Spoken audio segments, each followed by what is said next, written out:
ಶ್ರೀ ಗಣಪತಿ ಶಾರದಾ ಗುರುಭ್ಯೋ ನಮಃ. ಶ್ರೀರಾಮ ರಾಮ ರಾಮೇತಿ ರಮೇ ರಾಮೇ ಮನೋರಮೆ ಸಹಸ್ರನಾಮ ತತ್ತುಲ್ಯಂ ರಾಮನಾಮ ವರಾನನೆ. ಶ್ರೋತೃಗಳಿಗೆ ಶ್ರೀಮದ್ ವಾಲ್ಮೀಕಿ ರಾಮಾಯಣದ ಅಯೋಧ್ಯ ಕಾಂಡದಲ್ಲಿ ದಶರಥ ರಾಜನು ಮೂರ್ಛಿತನಾಗಿ ಬಿದ್ದುದು, ಶ್ರೀರಾಮನಿಗಾಗಿ ವಿಲಪಿಸಿದುದು, ಕೈಕೇಯಿಯನ್ನು ತನ್ನ ಬಳಿಗೆ ಬರಲು ವಿರೋಧಿಸಿದುದು, ಕೌಸಲ್ಯೆಯ ಸಹಾಯದಿಂದ ಅವಳ ಅಂತಃಪುರಕ್ಕೆ ಹೋದುದು, ಅಲ್ಲಿಯೂ ಶ್ರೀರಾಮನ ಸಲುವಾಗಿ ದುಃಖಿಸಿದುದು ಎಂಬ 42ನೆಯ ಸರ್ಗಕ್ಕೆ ಸ್ವಾಗತ. ಯಾವತ್ತು ನಿರಿಯತಸ್ತಸ್ಯ ರಜೋರೂಪಮದೃಶ್ಯತ ನೈವೇಕ್ಷ್ವಾಕು ವರಸ್ತಾ ವತ್ಸನ್ ಜಹಾರಾತ್ಮಚಕ್ಷುಷಿ. ಅರಣ್ಯಾಭಿಮುಖವಾಗಿ ಹೋಗುತ್ತಿದ್ದ ಶ್ರೀರಾಮನ ರಥದ ಕಡೆಗೆ ನೆಟ್ಟ ದೃಷ್ಟಿಗಿಟ್ಟು ನಿಂತಿದ್ದ ರಾಜನು ರಥದ ಚಲನೆಯಿಂದ ಮೇಲೇಳುತ್ತಿದ್ದ ಧೂಳಿಯು ಕಾಣುವವರೆಗೂ ತನ್ನ ದೃಷ್ಟಿಯನ್ನು ಹಿಂದಕ್ಕೆ ತೆಗೆದುಕೊಳ್ಳಲೇ ಇಲ್ಲ. ಎಲ್ಲಿಯವರೆಗೆ ರಾಜನು ತನ್ನ ಪ್ರಿಯನಾದ ಮತ್ತು ಪರಮಧಾರ್ಮಿಕನಾದ ಪುತ್ರನನ್ನು ಕಾಣುತ್ತಿದ್ದನೋ ಅಲ್ಲಿಯವರೆಗೂ ಭೂಮಿಯ ಮೇಲಿದ್ದ ಅವನ ಶರೀರವು ಮಗನನ್ನು ನೋಡಲು ವೃದ್ಧಿ ಹೊಂದುತ್ತಲೇ ಎದ್ದಿತು. ಅಂದರೆ ಎದ್ದೆದ್ದು ನಿಂತು ನೋಡುತ್ತಿದ್ದನು. ಯಾವಾಗ ರಥಚಕ್ರದಿಂದ ಹುಟ್ಟುತ್ತಿದ್ದ ಧೂಳಿಯು ದಶರಥನಿಗೆ ಕಾಣಲಿಲ್ಲವೋ ಆಗ ರಾಜನು ಪರಮ ದುಃಖಿತನಾಗಿ ವಿಷಣ್ಣನಾಗಿ ಭೂಮಿಯಲ್ಲಿ ಬಿದ್ದನು. ರಾಜನು ಕೆಳಕ್ಕೆ ಬಿದ್ದೊಡನೆಯೇ ಪಕ್ಕದಲ್ಲಿಯೇ ನಿಂತಿದ್ದ ಕೌಸಲ್ಯಾದೇವಿಯು ಮೇಲಕ್ಕೆತ್ತುವ ಸಲುವಾಗಿ ರಾಜನ ಬಲತೋಳನ್ನು ಹಿಡಿದುಕೊಂಡಳು. ಭರತನಿಗೆ ಪರಮ ಪ್ರಿಯಳಾದ ಕೈಕೇಯಿಯು ರಾಜನ ಎಡತೋಳನ್ನು ಹಿಡಿದುಕೊಂಡಳು. ಕೈಕೇಯಿಯು ತನ್ನ ಎಡತೋಳನ್ನು ಹಿಡಿದು ನಿಂತಿರುವುದನ್ನು ನೋಡಿ ನೀತಿ ಸಂಪನ್ನನಾದ ಸದಾಚಾರ ಸಂಪನ್ನನಾದ ಪರಮ ಧಾರ್ಮಿಕನಾದ ರಾಜನು ವ್ಯಥೆಗೊಂಡು ಕೈಕೇಯಿಗೆ ಹೇಳಿದನು, ಕೈಕೇಯಿ ಮಾಮಂಗಾನಿ ಸಾಕ್ಷೀಸ್ತ್ವಂ ದುಷ್ಟಚಾರಿಣಿ ನಹಿತ್ವಂ ದ್ರಷ್ಟುಮಿಚ್ಛಾಮಿ ನ ಭಾರ್ಯ ನ ಚ ಬಾಂಧವಿ. ಪಾಪಿಷ್ಠಳೆ, ದೂರ ಸರಿದು ನಿಲ್ಲು, ನನ್ನ ಅವಯವಗಳನ್ನು ಮುಟ್ಟಬೇಡ, ನಿನ್ನನ್ನು ನೋಡಲು ಕೂಡ ನನಗೆ ಇಷ್ಟವಿಲ್ಲ. ಇನ್ನು ಮೇಲೆ ನೀನು ನನಗೆ ಭಾರ್ಯೆಯೂ ಅಲ್ಲ, ಬಂಧುವೂ ಅಲ್ಲ. ಏಚತ್ವಾಮನುಜೀವಂತಿ ನಾಹಂ ತೇಷಾಂ ನತೇ ಮಮ ಕೇವಲಾರ್ಥ ಪರಾಂ ಹಿತ್ವಾಂ ತ್ಯಕ್ತ ಧರ್ಮಾಂ ತ್ಯಜಾಮ್ಯಹಂ. ನಿನ್ನನ್ನು ಆಶ್ರಯಿಸಿಕೊಂಡು ಯಾರು ಜೀವಿಸುತ್ತಿರುವರೋ ಅವರಿಗೂ ನಾನು ರಾಜನಲ್ಲ, ಅವರು ನನ್ನ ಪರಿವಾರಕ್ಕೆ ಸೇರಿದವರು ಆಗುವುದಿಲ್ಲ. ಕೇವಲ ಅರ್ಥಪರನಾದ ಸನಾತನ ಧರ್ಮವನ್ನು ಸಂಪೂರ್ಣವಾಗಿ ತ್ಯಜಿಸಿರುವ ನಿನ್ನನ್ನು ಪರಿತ್ಯಜಿಸುತ್ತೇನೆ. ಅಗೃಹಾಂ ಯಚ್ಚತೆ ಪಾಣಿಮಗ್ನಿಂ ಪರ್ಯಣಯಂ ಚಯತ್ ಅನುಜಾನಾಮಿ ತತ್ಸರ್ವಮಸ್ಮಿನ್ ಲೋಕೆ ಪರತ್ರ ಚ. ದುಷ್ಟ ಹೃದಯಗಳೇ, ನಿನ್ನ ಪಾಣಿಗ್ರಹಣ, ಆ ಸಮಯದಲ್ಲಿ ಮಾಡಿದ ಅಗ್ನಿ ಪ್ರದಕ್ಷಿಣೆ ಎಲ್ಲವನ್ನೂ ಪರಿತ್ಯಜಿಸುತ್ತೇನೆ. ಅದಕ್ಕೆ ಸಂಬಂಧಿಸಿದಂತೆ ಉಂಟಾಗಿರುವ ಫಲಗಳನ್ನು ಈ ಲೋಕದಲ್ಲಿಯೂ ಪರಿತ್ಯಜಿಸಿದ್ದೇನೆ, ಪರಲೋಕದಲ್ಲಿಯೂ ನಿನ್ನನ್ನು ಪರಿತ್ಯಜಿಸಿದ್ದೇನೆ. ಭರತಶ್ಚೇತ್ ಪ್ರತೀತಃ ಸಾಧ್ಯಾದ್ರಾಜ್ಯಂ ಪ್ರಾಪ್ಯೇದಮವ್ಯಯಂ ಯನ್ಮೇ ಸ ದಧ್ಯಾತ್ ಪಿತ್ರ್ಯರ್ಥಂ ಮಾಂ ಮಾ ತದ್ದತ್ತಮಾಗಮತ್. ನಿರ್ಬಾಧಿತವಾದ ಈ ರಾಜ್ಯವನ್ನು ಪಡೆದು ಭರತನೇನಾದರೂ ಸಂತುಷ್ಟನಾಗುವುದಾದರೆ ನನ್ನ ಮರಣಾನಂತರದಲ್ಲಿ ಅವನು ತಂದೆಗಾಗಿ ಮಾಡಲಿರುವ ಶ್ರಾದ್ದ ತರ್ಪಣಗಳು ನನಗೆ ಸೇರದಿರಲಿ. ರಾಜನು ಕೈಕೇಯಿಯೊಡನೆ ಹೀಗೆ ಹೇಳಿದ ನಂತರ ಶೋಕ ಪೀಡಿತಳಾದ ಕೌಸಲ್ಯಾದೇವಿಯು ನೆಲದ ಮೇಲೆ ಬಿದ್ದು ಧೂಳಿನಿಂದ ಆಚ್ಛಾದಿತನಾಗಿದ್ದ ರಾಜನನ್ನು ಹಿಡಿದೆಬ್ಬಿಸಿ ತನ್ನ ಅಂತಃಪುರಕ್ಕೆ ಕರೆದೊಯ್ದಳು. ನಿರ್ದೋಷಿಯಾದ ಬ್ರಾಹ್ಮಣನನ್ನು ಸ್ವೇಚ್ಛೆಯಿಂದಲೇ ಕೊಂದು ಅನಂತರ ಸಂಕಟ ಪಡುವಂತೆ, ಅಗ್ನಿಯೆಂದು ತಿಳಿದು ಅದನ್ನು ಮುಟ್ಟಿ ಅನಂತರದಲ್ಲಿ ಅದರ ಯಾತನೆಯನ್ನು ತಾಳಲಾರದೆ ದುಃಖಿಸುವಂತೆ ರಾಜನು ಶ್ರೀರಾಮನನ್ನು ಕಾಡಿಗೆ ಕಳುಹಿಸುವುದಕ್ಕಾಗಿ ಸಂಕಟಪಟ್ಟನು. ಬಾರಿ ಬಾರಿಗೂ ಹಿಂದಿರುಗಿ ಶ್ರೀರಾಮನ ರಥವು ಹೋದ ಮಾರ್ಗವನ್ನೇ ದಿಟ್ಟಿಸಿ ನೋಡುತ್ತಿದ್ದಂತೆಲ್ಲ ರಾಜನ ಹೃದಯವು ಸಂಕಟದಿಂದ ಬಹಳವಾಗಿ ಪರಿತಪಿಸುತ್ತಿದ್ದಿತು. ರಾಹುಗ್ರಸ್ತನಾದ ಚಂದ್ರನಂತೆ ನಿಸ್ತೇಜನಾದನು. ದಶರಥನು ಮಗನನ್ನು ಬಾರಿ ಬಾರಿಗೂ ಸ್ಮರಿಸಿಕೊಂಡು ಗೋಳಾಡುತ್ತಿದ್ದನು. ಅಯ್ಯೋ, ನನ್ನ ಮಗನು ಈ ವೇಳೆಗೆ ಅಯೋಧ್ಯ ಪಟ್ಟಣದ ಗಡಿಯನ್ನು ದಾಟಿಬಿಟ್ಟಿರಬಹುದಲ್ಲವೇ ಎಂದು ಭಾವಿಸಿಕೊಳ್ಳುತ್ತಿದ್ದನು. ಆ ಮಹಾತ್ಮನನ್ನು ಹೊತ್ತ ದಿವ್ಯ ರಥವನ್ನು ಎಳೆಯುತ್ತಿರುವ ಕುದುರೆಗಳ ಹೆಜ್ಜೆ ಗುರುತುಗಳು ಮಾತ್ರ ಹಾದಿಯಲ್ಲಿ ಕಾಣುತ್ತಿವೆ. ಆದರೆ ಮಹಾತ್ಮನಾದ ಶ್ರೀರಾಮನು ಕಾಣುತ್ತಿಲ್ಲವಲ್ಲ ಎಂದು ಹೇಳಿಕೊಂಡು ಗೋಳಾಡುವನು.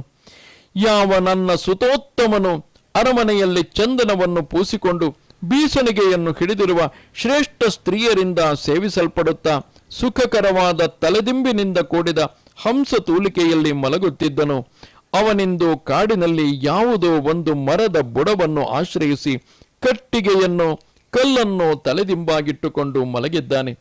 ಅರಮನೆಯಲ್ಲಿ ಇದ್ದಾಗ ವಂದಿ ಮಾಗಧರು ಸುಮಧುರವಾದ ಗಾಯನದಿಂದ ಸುಪ್ರಭಾತವನ್ನು ಹಾಡಿ ರಾಮನನ್ನು ಎಚ್ಚರಗೊಳಿಸುತ್ತಿದ್ದರು.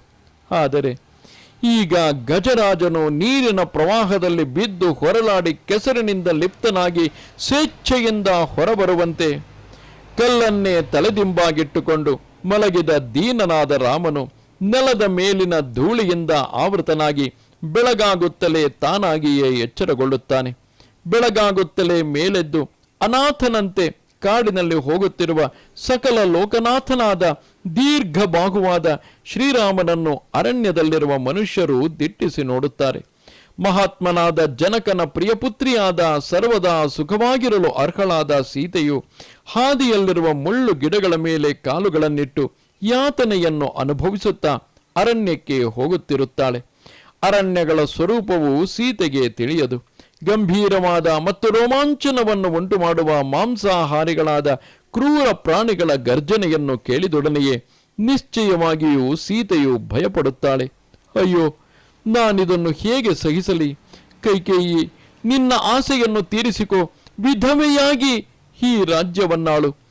ಪುರುಷ ಸಿಂಹನಾದ ಶ್ರೀರಾಮನು ಇಲ್ಲದೆ ನಾನು ಖಂಡಿತವಾಗಿಯೂ ಜೀವಿಸಿರಲಾರೆನು.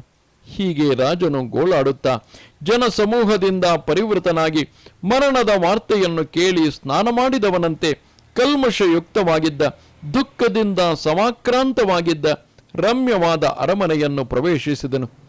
ಅಯೋಧ್ಯ ಪಟ್ಟಣದ ಚೌಕಗಳು ಮನೆಗಳು ಶೂನ್ಯವಾಗಿದ್ದವು. ದೇವಾಗಾರಗಳು ಅಂಗಡಿಗಳು ಮುಚ್ಚಿದ್ದವು. ಬಳಲಿದ ದುರ್ಬಲರಾದ ಮತ್ತು ದುಃಖಪೀಡಿತರಾದ ಜನರಿಂದ ಅಯೋಧ್ಯ ಪಟ್ಟಣವು ತುಂಬಿದ್ದಿತು. ಬೀದಿಗಳಲ್ಲಿ ಒಬ್ಬಿಬ್ಬರು ಓಡಾಡುತ್ತಿದ್ದರು. ಅಂತಹ ಸ್ಥಿತಿಯಲ್ಲಿದ್ದ ಅಯೋಧ್ಯ ಪಟ್ಟಣವನ್ನು ನೋಡಿ ಶ್ರೀರಾಮನನ್ನೇ ಬಾರಿ ಬಾರಿಗೂ ಚಿಂತಿಸುತ್ತಾ ಗೋಳಾಡುತ್ತಾ ಸೂರ್ಯನು ಪಶ್ಚಿಮ ಸಮುದ್ರವನ್ನು ಸೇರುವಂತೆ ದಶರಥನು ತನ್ನ ಅರಮನೆಯನ್ನು ಪ್ರವೇಶಿಸಿದನು. ಗರುಡನಿಂದ ಸರ್ಪಗಳು ಅಪಹೃತವಾಗಿ ನಿರ್ಭಯವಾಗಿಯೂ ಶಾಂತವಾಗಿಯೂ ಇರುವ ಮಡುವಿನಂತಿದ್ದ ಸೀತಾರಾಮ ಲಕ್ಷ್ಮಣರಿಂದ ರಹಿತವಾಗಿದ್ದ ಅರಮನೆಯನ್ನು ದಶರಥನು ಪ್ರವೇಶಿಸಿದನು. ಬಳಿಕ ದಶರಥನು ಬಿಕ್ಕಿ ಬಿಕ್ಕಿ ಅಳುತ್ತಾ ಗದ್ಗದ ಸ್ವರದಿಂದ ಮೃದುವಾದ ಸ್ಪಷ್ಟಾರ್ಥವಿಲ್ಲದ ದೈನ್ಯತೆಯಿಂದ ಕೂಡಿದ ಕೇಳಿಸಿಯೂ ಕೇಳಿಸದಂತಹ ಧ್ವನಿಯಿಂದ ಹೇಳಿದನು, ದ್ವಾರಪಾಲಕರೇ, ನನ್ನನ್ನು ಈಗಲೇ ಕೌಸಲ್ಯಾದೇವಿಯ ಅಂತಃಪುರಕ್ಕೆ ಕರೆದುಕೊಂಡು ಹೋಗಿರಿ. ನನ್ನ ಮನಸ್ಸಿಗೆ ಬೇರೆಲ್ಲೂ ಸಮಾಧಾನವೂ ಸಿಕ್ಕಲಾರದು. ಅತ್ಯಂತ ವಿನೀತನಾದವನು ಮಾತನಾಡುವಂತೆ ಮಾತನಾಡುತ್ತಿದ್ದ ರಾಜನನ್ನು ದ್ವಾರದರ್ಶಿಗಳು ಕೌಸಲ್ಯಾದೇವಿಯ ಅಂತಃಪುರದಲ್ಲಿ ಬಿಟ್ಟರು. ಕೌಸಲ್ಯೆಯ ಅಂತಃಪುರವನ್ನು ಪ್ರವೇಶಿಸಿದ ರಾಜನಿಗೆ ಅಲ್ಲಿದ್ದ ಹಂಸತೋಲಿಕಾ ತಲ್ಪದಲ್ಲಿ ಮಲಗಿದರೂ ಮನಸ್ಸು ಸ್ವಾಸ್ಥ್ಯದಿಂದ ಇರಲಿಲ್ಲ, ಚಂಚಲವಾಗಿದ್ದಿತು. ಇಬ್ಬರು ಮಕ್ಕಳಿಂದಲೂ ಮತ್ತು ಸೊಸೆಯಿಂದಲೂ ವಿಹೀನವಾಗಿದ್ದ ಕೌಸಲ್ಯಾದೇವಿಯ ಅಂತಃಪುರವು ಚಂದ್ರನಿಲ್ಲದ ಆಕಾಶದಂತೆ ಕಾಂತಿಹೀನವಾಗಿ ಕಂಡಿತು. ಕಾಂತಿಹೀನವಾಗಿದ್ದ ಅಲ್ಲಿನ ವಾತಾವರಣವನ್ನು ಕಂಡು ವೀರ್ಯವಂತನಾದ ಮಹಾರಾಜನು ತನ್ನ ತೋಳುಗಳೆರಡನ್ನೂ ಮೇಲೆತ್ತಿ, ಹಾ ರಾಮ, ನಮ್ಮಿಬ್ಬರನ್ನು ಬಿಟ್ಟು ಹೋದೆಯಲ್ಲವೇ, ಅಯ್ಯೋ ಎಂದು ಗಟ್ಟಿಯಾಗಿ ಕೂಗಿಕೊಂಡನು. ಸುಖಿತಾ ಬತತಂ ಕಾಲಂ ಜೀವಿಷ್ಯಂತಿ ನರೋತ್ತಮಾಹ ಪರಿಶ್ವಜನೋ ಸ್ವರಿಶ್ವಜಂತೋ ಯೇ ರಾಮಂ ದೃಕ್ಷಂತಿ ಪುನರಾಗತಂ. ಶ್ರೀರಾಮನು ಪುನಃ ಅಯೋಧ್ಯೆಗೆ ಬರುವವರೆಗೂ ಯಾವ ಪುರುಷ ಶ್ರೇಷ್ಠರು ಜೀವಿಸಿರುವರೋ ಮತ್ತು ಅಯೋಧ್ಯೆಗೆ ಆಗಮಿಸಿದ ಶ್ರೀರಾಮನನ್ನು ಆಲಂಗಿಸಿಕೊಂಡು ನೋಡುವರೋ ಅವರೇ ಪರಮ ಸುಖಿಗಳು. ಪ್ರಳಯ ಕಾಲದ ರಾತ್ರಿಯಂತಹ, ಅಂದರೆ ಸರ್ವ ವಿನಾಶಕರವಾದ ರಾತ್ರಿಯು ಪ್ರಾಪ್ತವಾಗಲಾಗಿ ಅರ್ಧರಾತ್ರಿಯಲ್ಲಿ ದಶರಥನು ಕೌಸಲ್ಯಗೆ ಈ ಮಾತನ್ನು ಹೇಳಿದನು. ರಾಮಂ ಮೇನುಗತಾ ದೃಷ್ಟಿರದ್ಯಾಪಿ ನ ನಿವರ್ತತೆ ನತ್ವಾಂ ಪಶ್ಯಾಮಿ ಕೌಸಲ್ಯೆ ಸಾಧು ಮಾಂ ಪಾಣಿನಾ ಸ್ಪೃಶ. ಕೌಸಲ್ಯೆ, ರಾಮನನ್ನೇ ಹಿಂಬಾಲಿಸಿ ಹೋಗಿರುವ ನನ್ನ ದೃಷ್ಟಿಯು ಇನ್ನೂ ಹಿಂದಿರುಗಲೇ ಇಲ್ಲ.